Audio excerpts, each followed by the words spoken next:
आज हम खड़े हुए हैं राजस्थान की पावनतम धरा भादरा पुण्य नगरी में, जिस पुण्य नगरी में धर्म सम्राट स्वामी श्री करपात्री जी महाराज ने अपने कर कमलों से इस दिव्य विद्यालय की संस्थापना करी थी और पूज्य गुरुदेव भगवान वीरव्रती श्री प्रबल जी महाराज ने इस विद्यालय को संपोषित करके परम पूज्य श्री त्र्यंबकेश्वर चैतन्य जी महाराज जी के आशीर्वाद से वर्तमान समय में ये विद्यालय पुष्पित और पल्लवित हो रहा है। आज हम उस दिव्य उद्यान में हैं, जिस दिव्य उद्यान में जहाँ पर केसर का बगियान भी दिखलाई पड़ता है और अनेक प्रकार के दुर्लभ फलों के वृक्ष भी यहाँ पर विद्यमान है। उसी क्रम में हम आपको अंजीर की खेती में लेकर के चलते हैं।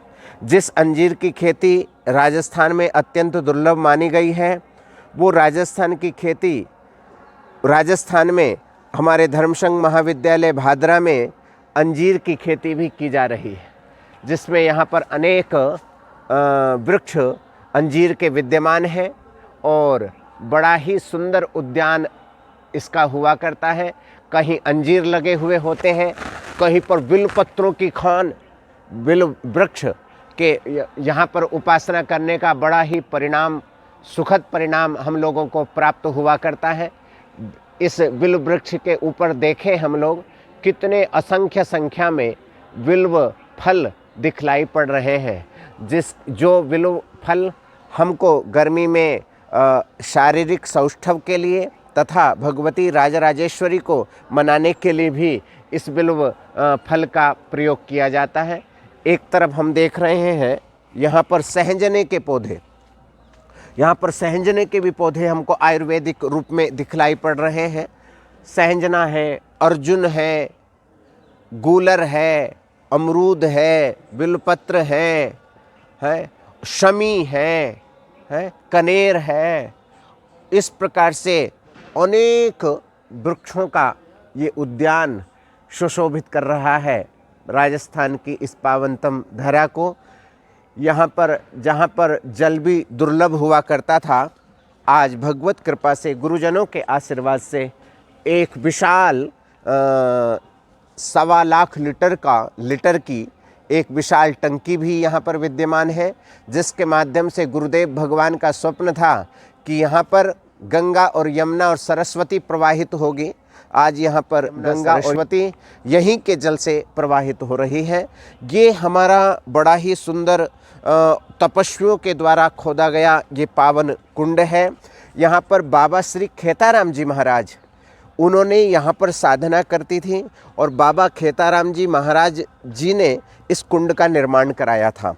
अर्थात यहाँ पर जिस समय जल का भी अकाल पड़ा करता था, उस अकाल स्थिति में उन्होंने इस कुंड को खोद करके इंद्र जल यहाँ पर एकत्रित होता है। देखिए यहाँ के व्यवस्थापकों ने कितना सुंदर इसको सुरम्य बना रखा है, स्वच्छ बना रखा है, जिससे इंद्र भगवान का जो जल इसके अंदर एकत्रित होता है वो के ऊपर पूजा के लिए, पूज्य गुरुदेव भगवान की पूजा के लिए प्रयोग किया जाता है और इसका पान किया जाता है। और इसमें श्रावणी के पावन दिवस पे यहीं पर बैठ कर के अनंत हमारे यहाँ के असंख्य छात्र लोग श्रावणी कर्म संपादित किया करते हैं। इस प्रकार से इस कुंड की भी बड़ी विशेषता है। बाबा खेताराम जी महाराज अपने सिर के ऊपर अग्नि की पेटी लेकर के चला करते थे और बड़े सिद्ध महापुरुष थे। यहीं के पास का उनका शरीर था और यहाँ विचरण करके यहीं पर विराजमान रहा करते थे। और वो जब कोई अपने संकट को लेकर के आता था तो वो संकट का निवारण 5 तसला मिट्टी खुदवाने से प्रारंभ किया करते थे। तो ये वही बाबा श्री खेताराम जी महाराज, इसमें भी एक बार सूखा पड़ गया तो पूज्य गुरुदेव वीरव्रती श्री प्रबल जी महाराज ने भारत की पुण्य सलीला नदियों से 7 सप्त नदियों से जल लेकर के आए और उस दिन से लेकर के आज तक अनवरत रूप में कितना ही इसमें से जल खींचा जाए परंतु कभी अकाल नहीं पड़ता, कभी अभावग्रस्त नहीं होता। ये कुंड हमेशा परिपूर्ण ही रहता है। ऐसा ये दिव्य स्थान है। चारों तरफ आप पूज्य श्री गुरुदेव भगवान की कुटिया का दर्शन विद्यालय के रूप में, छात्रावास के रूप में, महाराजा श्री की कुटिया के रूप में, अनेक मंदिरों के रूप में, पुस्तकालय के रूप में, हनुमान मंदिर के रूप में, भोजनालय के रूप में हम लोग कर रहे हैं।